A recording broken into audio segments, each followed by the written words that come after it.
Hello, nice to meet you. My name is Michelle, the chapter president at EnoughIsEnough New York chapter. We are an organization that strives to fight against police brutality and racism. We have four committees, which includes Black on Business, Curriculum Change, Instagram, and Law. I am the leader of the Black on Business Committee, and I am very happy to interview with you. We have some questions for you, so please answer them to the best of your ability. Would you like to introduce yourself? Sure. My name is Charlie McCoy. I am a serial entrepreneur based in New York City. I own two brick and mortar businesses, three e-commerce businesses, and one creative agency. Oh, wow. Okay. What inspired you to create your business? Is there a story to how you started it? Yeah. 10 years ago, I was recruited by L'Oreal USA to help them build out their first ever concept store, which was a barbershop and a spa on 64th in Lexington. My background is in trade is as a master barber, and educationally is as an engineer. So I was able to come in and help grow the clientele, kind of build out some of those verticals. And then after a couple of years, that same company opened up a second concept store in Hell's Kitchen. It was called the first ever Keels Barbershop. And it was a mixture of barbershop, luxury, and then a retail store. So I did that with them for half a decade. And then 5 years ago, I left L'Oreal to essentially start my own version of those luxury retail businesses. So I wanted to include, obviously, a master barbershop. Also, I wanted to add, my own white label products and, retail and other verticals as a part of the overall kind of parent company. So to date, I have the two locations. One was open in 2017, and the second was open in 2019. And then in 2020, we really got slammed. We lost over half of our income. Both of our stores were closed for 3 months, and then the buildup to get them back where they were before was also very difficult. It was, very difficult to find the funding resources that we need, the human resources that we need, but we still were able to put together a great few campaigns, some events, really get our community to support both of the shops. And because of that, we're still open. And hopefully it continues that way and we can continue to see growth. Mhm. Do you have any set of core values for your business? Yeah, when I first started the business, it was just all about me hustling and finding help where I can. But over the past 2-3 years, I really found it very beneficial to have those core values. So my 5 core values, we use the acronym GRACE, GRCCE. So really, it's gratitude. I like people who they wake up and they're appreciative of the fact that they just woke up. And that's not a lot of people, but I don't have a lot of people working for me. So I try to find people with that kind of disposition. So gratitude is one. Respect, I like to respect everyone around me, the business, everyone's time. And if it starts down, that level of respect, because a lot of people have a little tolerance for the boss, but for each other, sometimes there's low tolerance. So I try to lead with that as a core value. So there's there's gratitude, and there's respect. The second one is consistency. That's why I've been able to build basically 4 concept stores with other companies and with my own company in the past 10 years, because I've shown up every day and gave it my best. And I expect people who work in our companies, to give that effort, that same kind of effort. So there's gratitude, there's respect, there's consistency, then there's creativity. So, our business is a creative business. Like whether we're working on someone's hair, we're offering them a product, we're selling them a t-shirt or another luxury or artisanal good. It's all about, creativity. Essentially, everyone on earth can offer you different things that, are similar, but the way they do it, the way they carry out that business, the way that they approach, how they fit in their customer's mind is, I think, what sets us apart. So whenever someone wants to do something, it's fine as long as they bring me, that creative, kind of outline. We've been able to do a lot of interesting things in our company. So we have, gratitude, respect, consistency, and creativity. And the last one is S, solutions. Because you can always find a problem with anything at work, at home, with other people. You can always find a problem. But in our arena where we work, for me, it's about solutions. So if you see anything that you feel needs to be improved, can you lead with solution? Hey, yeah, I noticed that there was this issue, but I thought that we could probably try this to solve that. And if that doesn't work, how about this? Both those ideas could not work, but the solutions help ideate. It helps the whole team come up with the things that we need to come up with in order to keep the business open and growing. So those are my 5 core values. If you don't have those core values as an individual, as a business, as another entity, I don't want to make money with you. I don't want to work with you, because at the end of the day, we're not aligned in terms of our worldview, right? Some people view business as a fast food, quick in and out transaction. I view business in terms of lifetime customer value. I got some guys who've been working with me 10 years, 11 years, 12 years. How do you keep clients for 12 years? Because you have core values. And I try to make sure that my team can keep those core values like paramount in their mind when they're working with and for our companies. I think those are really good core values for your business. How have you been impacted by the COVID-19 pandemic? Yeah, for sure. I mean, there's no business at a storefront level that didn't have to close in some part or another, over the past year. Some people 100%, others, 50% and so forth.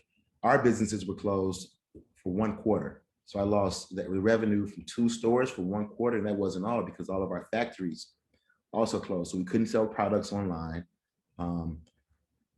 And I went into the pandemic with like 10 employees. I came out with like 5, but I was able to hire and bring that, bring that human resource, that talent that we need back into the company so we can come up with things and initiatives to help drive revenue. But initially, just being closed for 1 quarter cost us over $300,000. So you can't get that back. All you can do is keep going and hope that next year you can boost your sales back up. But I don't feel bad for myself because everybody lost money. Our government, down to our municipalities, down to all the businesses. That's why we had to get, stimulus, because this is just a black swan event that you could do anything about. It's just a matter of who's going to survive. It's sink or swim. Who's going to come out of this with the business intact? Whoever does, you'll be around whenever the recovery starts. And that was my only goal for the past 14 months.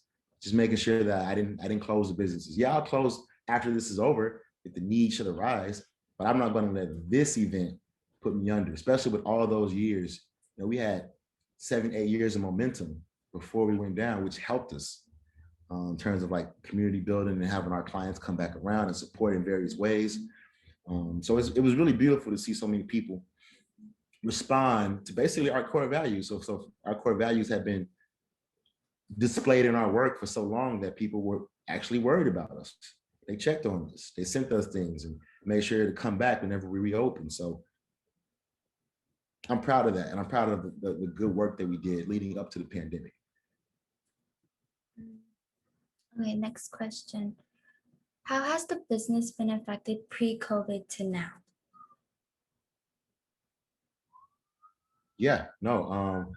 So by pre-COVID, I'm thinking you're talking about the couple of years before. Mm-hmm. So we opened in 2017. 3 years later was the pandemic. Over the course of the 3 years, 17, 18, 19, we saw a 40% growth each year in revenue. That was because when I first started, it was just 2 barbers. And then the next year I had 4. And then by 2019, I had 6. So you saw the 40% growth. And then in 2020, boom, we got slammed. But it's 2021 now, and I'm back up to 6 really good, talented barbers and I have a team of really smart, multifunctional, cross, um, cross talented, basically media personnel, so that we handle, instead of paying $10,000 a month to an agency, I just run a payroll, half that to help employ freelancers to do the marketing agency work that we would have to do, with an outside company. But by doing that, it gives us the learnings and the use cases, the case studies internally to really drive business for the agency, whether it's business to government. That new business that I started during the pandemic is the one I'm most excited about because the upside has a lot of potential. But I'm still, the backbone of our businesses are the brick and mortar, and those are still here too, going strong. So we have a lot of things to be happy about and to be hopeful about. But we're not out of the woods yet. What precautions is your business taking to keep your employees safe during this crisis? That's a great question. One of the things that we did coming right out of the pandemic was adhere to all the city's guidelines. Like, it was very uncomfortable for the past year or so working with masks and gloves and having all this hand sanitizer and all this PPE just kind of stocked up and around. That's an extra expense. And then making sure that there wasn't just enough for all the employees, but all the customers if they needed some. The money I had to spend to keep the shop clean, both shops. I had to up that cleaning schedule. But that's just what you do. Everyone has to do it. So we did it. We complied. We had virtually no incidents with people having COVID or employees having COVID. If they did, they stayed away from the store for their 14 days, and they came back and everything was okay. But it was very quiet in terms of COVID breakouts around my businesses. Where do you see your business going after the COVID pandemic? Yeah, that's a great question. I mean, before the COVID pandemic, I always wanted to have businesses that reached the level of the businesses I previously were a part of. Like, L'Oreal has several luxury brands, Kiehl's since 1851, Yves Saint Laurent, um, Men's Lab, Baxter of California, all these brands, and I've worked with in the past, and we have similar offerings. So my goal was to obviously build up, my few businesses, my indie brands, to compete, take some market share, to disrupt, and then possibly attract some attention from the larger groups. So yeah, we'll see what kind of disruption that we can do in the e-commerce space in terms of our brick and mortar businesses. We want to just keep healthy businesses. We want to keep our clientele going strong, and we're really trying to implement a membership-based service so that our clients can have a reoccurring charge on their card, but when they think about their hair, there's an automatic concierge reminder and booking, so they don't have to think about it. And it also includes access to all of our events, some image consulting, and discounts on all of our products. So we think that that would be attractive for our core buyers. You only need 100 to 1,000 core buyers to subscribe in order to grow that, and they'll tell their friends. And so I'm just trying to get our our user experience improved to the degree that we can offer a viable membership that doesn't experience much churn. In what ways can we support your business during this pandemic? For me, it's about just coming into our funnels, right? Our websites. We have, as a company, 4 different Instagrams for the 4 lines of businesses that we run here in New York. We also have 2 different stores. We have an agency that is willing to help out anyone with the business on their marketing, their websites, their advertising. And we support 20 channels of advertising in terms of capabilities.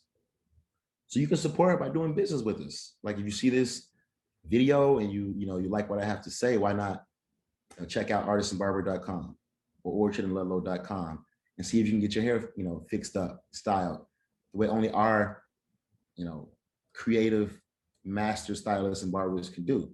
And then we have tons of products, all Black owned in the store. In addition to my own products, we have different designers and collaborators that we work with to sell art and merch at our Lower East Side location. It's a duplex. It's very active. We're trying to make it a beacon in the neighborhood, a stop on everyone's list when they come to the Lower East Side to check out whatever goods they may have at the shop. So we want to bring in luxury books and really cool records, along with keeping that lifestyle retail piece really curated. Continue to offer world-class services, salon and barber services. That's what we do. And then obviously find our hero products and try to get those products inside of Target, Whole Foods, different barbershops in terms of wholesale. So we have a lot cut out for us, but I think we can do it with the team that we have. And there's a lot of consumer spend happening right now because things are opening up. People want to look better. They want to make sure their clothes are on fleek, and that's where we can help out. And that's the goal. How has the COVID impacted your business financially? If applicable, what is your net loss? Yeah, sure. Again, in 2020, we lost more than half of our business being closed those 3 months, and then being restricted for the 3 months after that. We haven't seen a break-even point until recently, just this year, last quarter. And we hope to, boost our overall revenue so we can boost our net profit, obviously, and make sure that everyone's taken care of. Like, why does a business exist in 2021? Like, if your business isn't really doing anything viable for society, and I'm not saying that we're changing the world, but the 100 or 200 or 300 people who visit us each week really enjoy the company and the way we put our stores together and the employees that we have. And that's important. People want to get out the house. They want to go. They want to be entertained. They want to be engaged. They want to be sold to. They want to be in spaces that are tranquil, that are peaceful, that are conducive to, spending the luxury dollar. And even though we took a big loss in 2020, we feel that in 2021 we can continue to provide like a high level of service. So yeah, that's the goal. Even though the loss occurred, we can always make that up if we keep our level, of business acumen and customer service high. What are some changes during COVID would you continue to implement after the pandemic? Totally. One of the things that I did during COVID, because I couldn't see everybody as much, was I instituted weekly team huddles on Zoom. So when, before COVID, we had meetings in person once a month, but during the pandemic, I got some advice from another business owner to have, daily meetings. And, daily is a little bit much for our team, but we started off with 2 meetings a week. And then now we're at a weekly meeting on Wednesdays, the entire company. So that's 50 meetings a year.